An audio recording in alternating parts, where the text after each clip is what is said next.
I'm Catherine O'Brien, marriage and family therapist at happywithbaby.com, and I'm so super excited to have Elly Taylor, who is a relation counselor, a parenthood researcher, and author of a wonderful book I recommend all the time to new parents, new and expecting parents, called Becoming Us. So she's agreed to spend some time with us today, so why don't you tell us a little bit about you, Elly, and your passion for helping new parents and moms.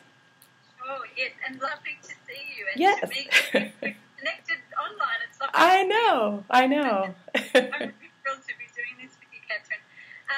So as you know, my background is in relationship counselling. Mm-hmm.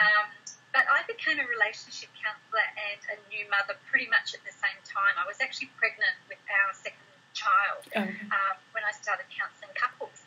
And so I was really aware, I guess, of the changes that I experienced when I became a mum and the changes that my husband experienced when he became a father, and then the impact of those changes on us, on our relationship. And looking back, with all the preparation for parenthood that I'd done, and I'd done everything, I prenatal yoga, I read everything I could get my hands on. Yeah. My husband and I paid to do private antenatal classes. So we were as well prepared as we could be. And I remember looking back and, thinking, why didn't someone prepare us for all this stuff? Yeah. Yeah. You get the baby home and then it all kind of hits you all at once, and there's just no preparation for all those changes, like life after is so different to life before. Right. And so, I was really aware of the struggles that I was having as a mother, that he was having as a father, and that we were having as a couple, as partners. And at the same time, noticing that most of the couples that I was seeing as a counsellor were having this exact same issue. Right. Like the exact same issues at pretty much the exact same time that we were having the issues. So I started tracking what was going on for all of us, and that was the beginning of my research journey and the beginning of the book and everything that came from that. Yeah. No, we have definitely similar stories in that. That was, I thought I was super prepared, and for some reason it never dawned on me, and no one told me how it would rock our relationship so hard, and then that became my wow, I'm not the only one feeling this way, and I'm watching everybody else and going, this is hard for everybody, on different levels and stuff. So what, how do you encourage? I know sometimes I'll talk to parents or a mom, and she says her partner doesn't understand what she's experiencing. How do you encourage a mom or a partner to talk when they're struggling and they're having these difficult feelings or things aren't going the way they want them to? Yeah, well, know that that's normal. And pretty much everybody else is in the same boat. Yeah. But we know something like 92% of parents have more differences, in the first year after baby, and Gottman's, statistic of 67% have, declined relationship satisfaction. So everybody's pretty much going through it to some degree or another. So firstly, I tell them it's normal. Yeah. Which is always good to know, right? You're not. With all our time. I mean, babies are gorgeous, but they suck everything else out of you. They suck all your time, all your energy, and all your focus. So of course, it's not going on your partner or sometimes even on yourself. Yeah. So there's going to be consequences for that. So we talk about the reasons for it, the reasons why it's happening, that everybody's going through it, but that if they can share what's going on for them with their partner, it's often a big relief, I find, because, the partners, the dads, the men often sense that something's not quite right or that something's changed, and that causes them anxiety. Particularly if they think they're the cause of it, or they can't work out why it's happening or how to fix it. Yeah. Not that it's a problem, but that's often what they think. Yeah. So it's often a real relief, I find, for dads when their partners open up with that information and be a bit more vulnerable maybe than they would normally be. And that's what I experienced too, you know, like I tried so hard for so long to hold it all together and to cope that I actually was undermining my own ability to cope, and I hid a lot of what was going on with me. Right. But when I did share it, it was a relief for him to hear that I was struggling and I needed help because he could do something about that. Right. Yeah. No, I think that's great. So May is it May Maternal Mental Health Awareness Month in Australia as well? I think it is, but I see so much from overseas that it is. Okay. Okay. Well, so that was kind of one of the reasons I wanted to talk to you today. So what is, you know, one thing that you wish a mom who thinks that she might be struggling with like a prenatal mood or anxiety disorder, like what is it that you would tell her? Or I guess I'd tell her a couple of things. And you know, let me answer this also from two different levels. I suffered from postnatal depression and postnatal anxiety after my first and second. So I've personally experienced it, but I've also worked in a professional capacity supporting couples through it. So it's very common, much more common than most people realise. Right. So the first thing I would say is it's not abnormal. Yeah. And it doesn't necessarily mean that there's something wrong with you, because I find our society doesn't do a great job of preparing and supporting new parents. Yeah. You know, we actually suck at it, I think. Which is amazing, right? Since we've been doing this for ever. We have, but society's changed a lot just in the past couple of generations. You know, like children used to be born into extended families that often lived in the same house or area, and so people shared the tasks of raising children. You know, these days couples are often living in isolation and often without any maternity leave and have to go back to work way too soon for what's comfortable for them. And, you know, there's financial pressures, I think, too, that our generation of parents are one of the first that are having to deal with, you know, modern-day parenting. So we've got really quite high rates of perinatal anxiety and depression. And, you know, so with depression, for example, it's at the moment 1 in 7 mothers and 1 in 10 dads. Yeah.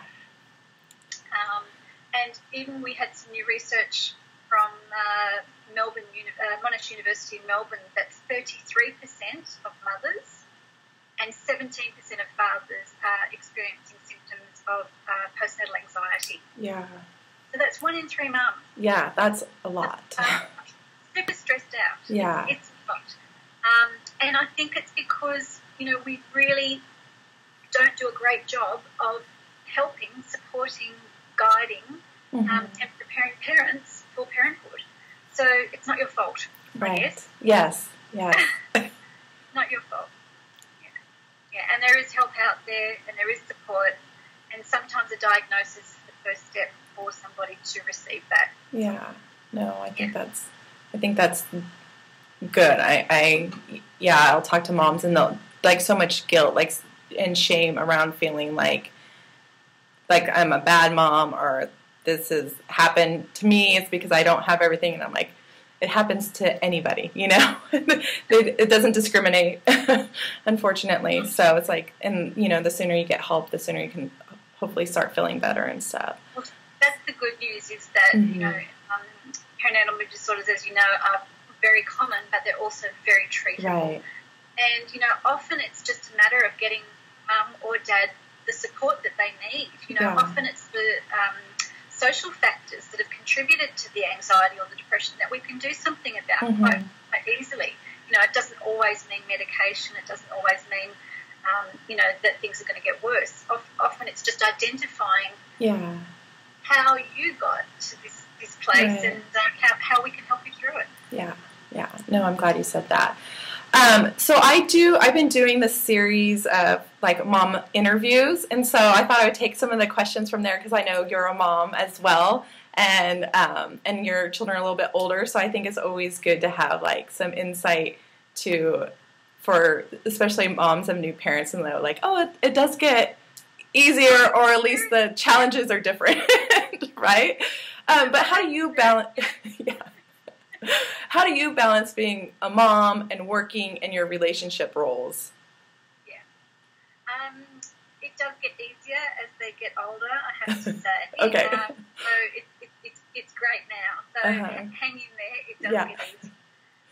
I mean, I work mostly from home now with my online educational stuff. So I try to work during school hours so that I'm present for them, you know, when they're home. Right. My husband and I have 2 rescue greyhounds that we take for a walk every day. Our kids are old enough to leave the younger one in the care of the 2 older ones. Yeah. So we go for a walk every day, and we have a coffee date when we take our dogs for a walk. Oh, good. And, yeah, it's really good having that time away from the kids to be able to talk, just us, really is great for us. You know, like we find that tension doesn't tend to build up between us like it used to. Yeah. Because we're talking regularly, we get that space, and we get to just enjoy hanging out with each other and be a couple and not be parents for an hour a day. Yeah. My husband and I get that opportunity too. Like usually on a Saturday evening, it works out. My mother-in-law comes over and we put the youngest one to bed, and it's nice. So it's not like we're missing out on much time with them. Yeah, we get to have that time where we talk, and the connection, I think, is so much better because of that. So I think that's really good.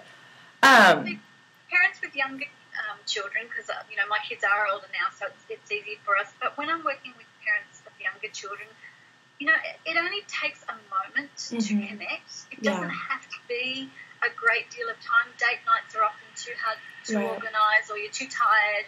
We end up talking about kids anyway. But it just takes a moment to actually stop what you're doing, you know, turn to the person that you're with and say, how are you going? Right. Yeah. You know, how are you? Yeah. and hug, and just that good quality connection really only take, you know, a minute or less. Yeah. So don't underestimate that. That can be really, yeah, the moment to be present with each other. I think, like you said, hugging and like noticing that you're hugging them, and can be really good. Yeah. Is there anything that surprised you about being a mom, like that you didn't realize that you would enjoy, or something, you know? Yeah, I love to go back to that time with my son, who was our firstborn, and when I thought ahead about life with a baby, it was kind of in terms of, you know, the responsibilities that I would have and the tasks that I would do, and it was kind of like, in my head, it was all about caring for a baby, and of course there's a lot of that, but after he was born, it was just noticing his little gestures and his little looks on his face, and you know, he was a real person. It sounds weird, but it was like, you know, I realized that he was a real person, and that when he started responding to me, there was a relationship growing, and I hadn't thought about it in terms of meeting somebody new and getting to know them and falling in love with them. Right. And that was really nice. That time was really special for me. No, that's I can picture those moments, like, and I will talk to, and I think I hear that a lot from dads, like when they'll tell me, like, oh, when their baby first starts to smile at them, they feel like, oh, they recognize, or like they give them a reaction that's not just, you know, like they really start feeling that bond and connection and stuff. So I think that's lovely. Yeah.